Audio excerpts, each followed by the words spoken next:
What does it take to actually be successful? Have you been working for months and months on a new business idea, but you just can't seem to get anywhere? Or maybe you've been trying to learn how to be more attractive to women, and try as you might, you just seem to be stuck in this rut that you can't climb your way out of. Today, I'm going to share with you the complete School of Attraction success formula, with all the elements required for you to become successful at anything you put your mind to. By making sure you get all the elements in this formula right, you can cut down the amount of time it takes you to become successful at anything from years and years of desperately hard slog down to just months. Keep watching to find out more.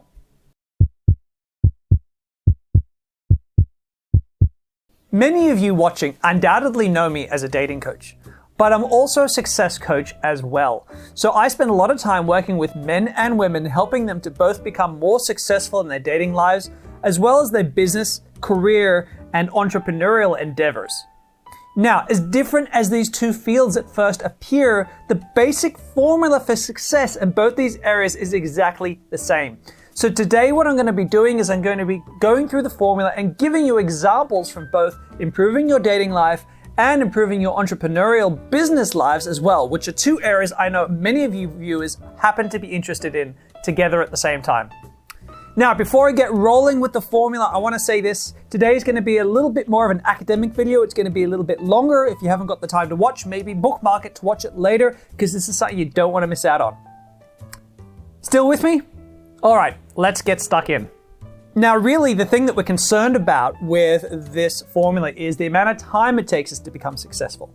Because obviously, we don't want to spend 30 years trying to learn to become better with women. We don't want to spend 30 years trying to start a new business. We want that time to be as low as humanly possible.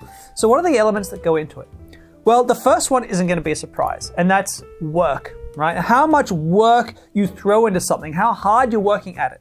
Right? So, if you want to start a new business, you're going to need to put in a lot of hours. If you want to learn to be more successful with women, you want to learn how to flirt, you want to learn how to tease, you want to learn how to build rapport, you're going to have to work at it. You're going to have to go out there and put in the time. If you don't go out there and put in the time, you're not going to get results. Now, this should be obvious to anyone watching, right? The more work you put in, the more time you spend working on it, the less time will be required to get good at it. Shouldn't be a surprise.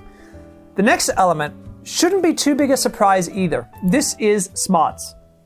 So we've all heard the phrase, working smarter, not harder. So what are smarts really exactly? And what am I talking about here? Well, working smart or having smarts about the way you work is a little bit like the guy who goes out and hits on girls and hits on girls and hits on girls, but never really changes anything about what he does. Maybe he never reads books on getting better with women. Maybe he has no way of getting more information. He doesn't self-educate. He just goes out there week and week and week and does the same thing over and over again and expects a different result. Now, it's obvious when I say it, but you'd be amazed how many men and women in their lives go out and do the same thing over and over and over again, hoping that this time a different result will occur. That's called not having smarts. It doesn't mean you aren't smart. It doesn't mean you aren't intelligent. It just means you're not working smart. So if you don't have that, if the factor here is really, really low, it's going to take you a super long time to get any kind of traction. Now, having smarts in business is much the same. It's people who go into a business and they start working super, super hard, but they're ridiculously inefficient. They don't hire people to help them. They don't really know how to use software and use apps to cut down the amount of time they work. I mean, my parents were perfect examples of this.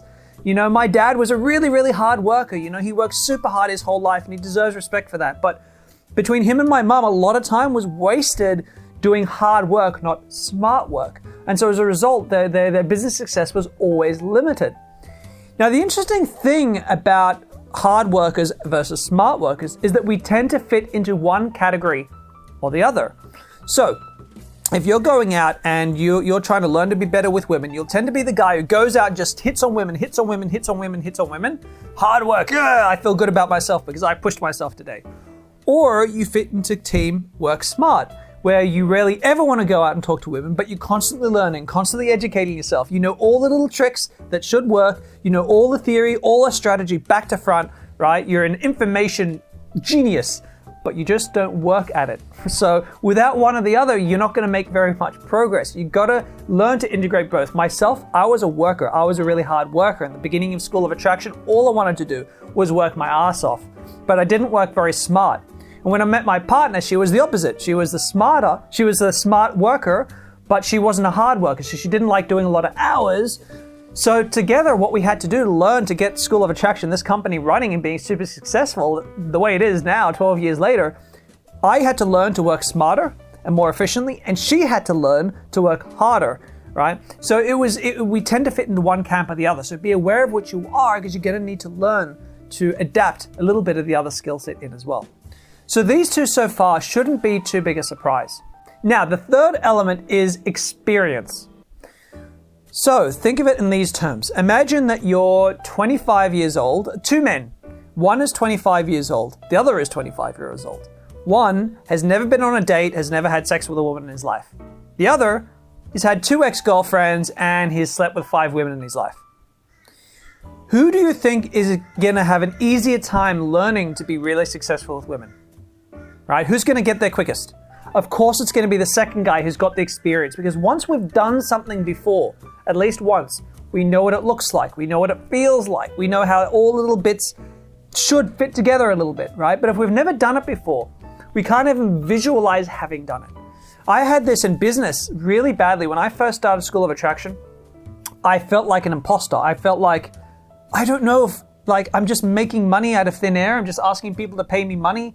It was just a really weird feeling to build a business, to do something from scratch, to build a website with no guarantee you were going to get paid, to create a course and tell people you were teaching and with no expectation that it was going to succeed. Without being able to visualize it, it's super, super hard. It's just emotionally a really difficult one to surmount. And, now, 12 years later, if I had to start another business, it would be so much easier. It is so much easier helping other people start the businesses, because I've got the experience. I've done it before. I know what the journey looks like. I know how the pieces should fit together. So if you're learning to be more successful with women and you have no experience, it's okay. That's fine, but don't compare yourself to guys who do, because it's going to take you longer. It's just one of those factors.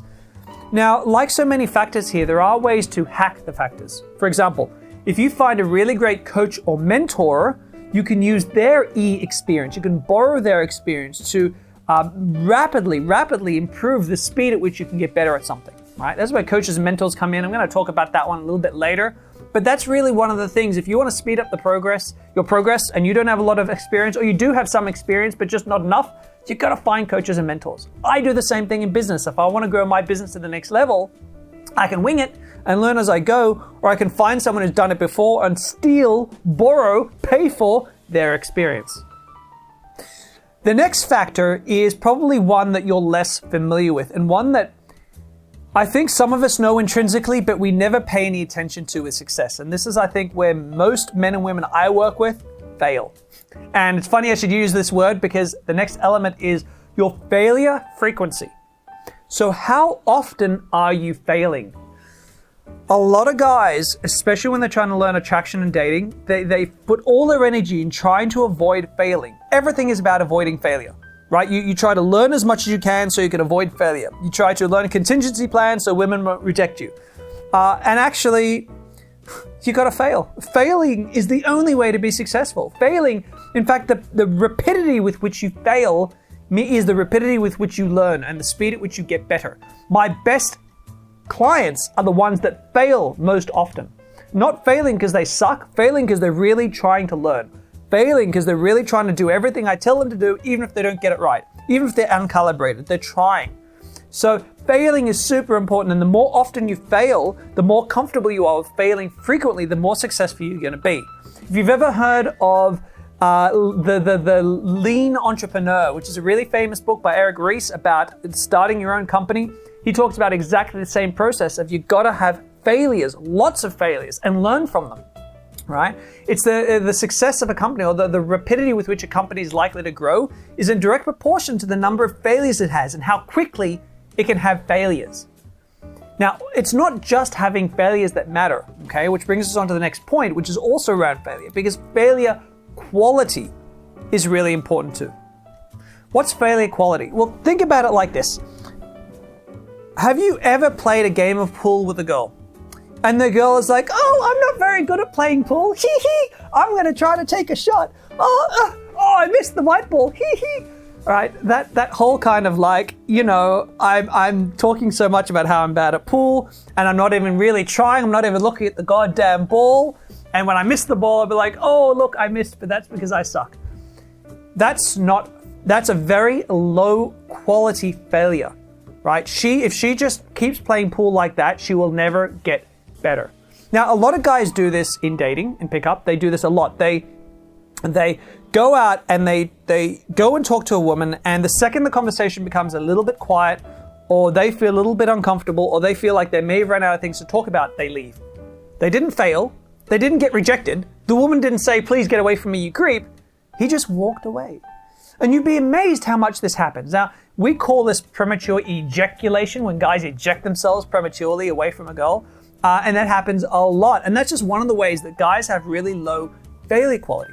Now, in business and entrepreneurship, low failure quality tends to be setting up experiments within your business, like ways of failing, without collecting high quality data. So you failed, but you don't know why you failed. You failed, but you don't know at what point in the funnel you failed. You don't know, you got no feedback from clients and customers, right? So you don't really know what failed. You don't know what went wrong. You just know something went wrong.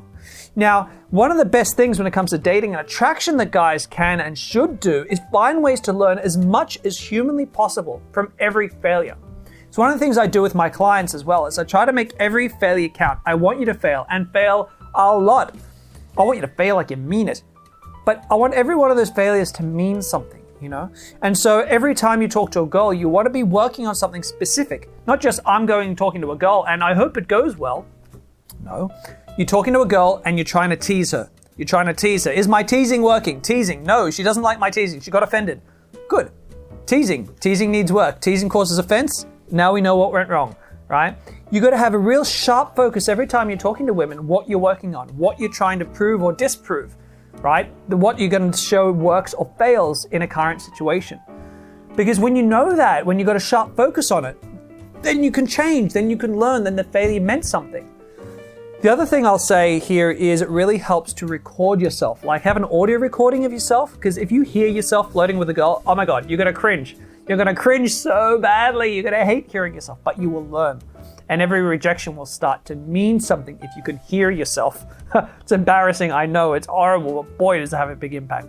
In business, you got to have metrics. I'm crazy for metrics. If you watch any of my Tinder videos, you know how crazy I am about numbers and metrics inside of Tinder, and using that to instruct me how to get incredible results on Tinder. If you want to see that, I got a video up here you can check out about it. But that's what I'm really nuts about. Now, there's one more element in the School of Attraction Success Formula that it's unpopular. It's like the elephant in the room that no one wants to talk about. And that's luck. Nobody likes to talk about the element of luck. Now, luck is comprised of many things. It's comprised of things you do control, and it's comprised of things you don't control. So, for example, if you were born and live in Afghanistan, right, and you want to learn to pick up women on the street, you're kind of out of luck, because you live in a country where very rarely do women walk around unattended. You live in a country where going up and randomly hitting on girls on the street would be very, very ill-advised because of the social-cultural system you've got going on there. That's just an example of luck. You could have bad luck just because you could have genetic bad luck, right? You could be 5'1", you could have bad genetics, really bad acne scars, a whole bunch of things going on, and you think to yourself, well, luck is working against me. And so there are lots of things where luck is working against you, or the luck you start with isn't so great, right? Other people start with great luck. They're born good looking. They're born with wealthy, white privileged parents somewhere in the Western world, and great. Luck plays a role, but there are a lot of elements of luck that you can control, especially when you put your mind to it. So luck is this. Luck is how well do you present yourself on a day-to-day basis. Talking about dating here, if you go out and you talking to girls, or you go out in your day-to-day life, are you looking sharp, or do you generally dress like a bum? Because you tend to meet women, we tend to meet women in our lives all over the place. And if you generally look great, if you generally look sharp, if you're generally improving the looks aspect of your luck quotient, right? What about your social network, right? Do you have a social network? Do you have groups of people that you hang out with regularly, right? Do you have social networks? Because if you do, odds are you're going to be more often introduced to new women left, right, and center without even having to approach them. You'll get lucky more often because you're standing in the path of luck more frequently, right? You're putting yourself in the path, making sure you can be as lucky as possible with the parts of luck that you can control. Same thing in business. One thing I noticed with a lot of people getting into entrepreneurs and stuff, if you live in a bubble, right? Just you and your friends who may or may not be involved in business, it's hard to have good luck, right? Because you read all these stories about, oh, this person met that business partner and all their luck changed and everything changed. They were just so lucky. I want luck like that. If you want to have luck, there's a lot of businesses who you know and what they can teach you. It's kind of the same in dating and pickup really too. Like meeting guys who can mentor you, can help you along the way is good luck. Maybe finding this video was good luck, right? But in business, what a lot of people do is they live in a bubble instead of going out and constantly being around networking groups, constantly being around an influx of new entrepreneurs, lots of new people, meeting business leaders, there are, in almost any city in the world, there are big business meetings going on, right, around the world. There are big entrepreneur meetups and seminars and events, and you'd be amazed who you meet along the way. You'll meet people who want to partner with you, who have business ideas. You'll meet people who just give you that little bit of advice, like, oh yeah, I had a problem like that once, Damien, blah, blah, blah, blah, blah, blah, blah. This literally happened to my partner and I about 3 weeks ago. We were at some friends' places because we've worked really hard on networking. We're at these people's place, and one of them mentioned to my partner something about the way that he sells to clients, the way he structures sales funnels. And for both of us, it was like a light went off in our heads, and we're like, man, that is a really good idea. We have to do the same thing ourselves. Same thing will happen. The more people you're around, men you're around who are working on the dating skills, the more you're part of that community, the more good luck you're going to have with good advice, good ideas, introduced to girls. All that kind of stuff is going to really start to flow in your favor. So while you can't control luck completely, you can do a lot to influence it. If you play video games, it's like headshots, right? In certain video games, you've got a percentage chance of getting a headshot or a fatal kill. And you're increasing that likelihood. You can't force it to happen, but you can increase the likelihood. You can increase your strength so that when you do get that headshot, you get a really powerful headshot, not a weak headshot. So, just to use these analogies, that's how it works. You can't control it, but you can be set up so that when it does happen, boy oh boy, does it pay off in spades. So this is the success formula as it stands right now, and it's really, really powerful. If you have a look through this success formula right now, ask yourself, where am I doing well and where am I doing badly? Because I guarantee you, everyone who isn't making the success they want to is letting themselves down in at least one or more of these areas, right? And so because everything multiplies out, you can easily double or triple the rate at which you get progress if you just follow this formula. Now, if you're thinking about getting a mentor or a coach, they pay off in experience. I mentioned this before, like you can 3, 4, 5, 6 times the speed at which you get results by getting a fantastic mentor or a coach. And this is why I got into teaching this stuff, because I had mentors and coaches myself growing up. In business, I had mentors, coaches in pickup, right? I had really amazing people around me, and that's how I got incredible success, by not relying on my own experience. And this is why I created the School of Attraction online advanced program. You can go ahead and check it out here. It's an entire program where I teach you every part of being successful with women. I hold your hand through dealing with approach anxiety, getting out there and meeting women, how to tease, how to flirt, how to sexually escalate, how to create long-term relationships, how to create and maintain casual sex relationships, how to create really amazing social networks, how to deal with failure, how to manage your emotional state, and so much more in between. Like there's 20 hours of theory content here in this program. It's massive. I highly recommend you check that out. As I said, I've been doing this for 12 years now. I know exactly how to help guys get the quickest, fastest results, but in doing it in a way that is using integrity, right? And in a way that's using honesty along the way. Because at the end of the day, you've got to pick your coaches and your mentors wisely, right? Think of it, if you could pick a successful business mentor, would you rather have Richard Branson or would you rather have Donald Trump, right? Both of them are successful. Both of them could teach you how to be successful, but they teach you how to do it in very different ways. What sort of a life do you want to have for yourself? What kind of a man do you want to be? You got to make that decision before you pick a business coach or a business mentor. So as I said, my courses, my Sincere Seduction online program is all about using honesty and integrity to attract women every step of the way. I highly recommend you check that out. So guys, where are you doing badly in the success formula? I'd love to hear from you. Owning failures, admitting to failures, picking out ways you can get better is how you become successful. So let me know all about it in the comments below. As always, if you like this video, subscribe to my channel, check out some of my other videos, and I look forward to seeing you in my future videos. I'm Damien Diga. Have a fantastic week.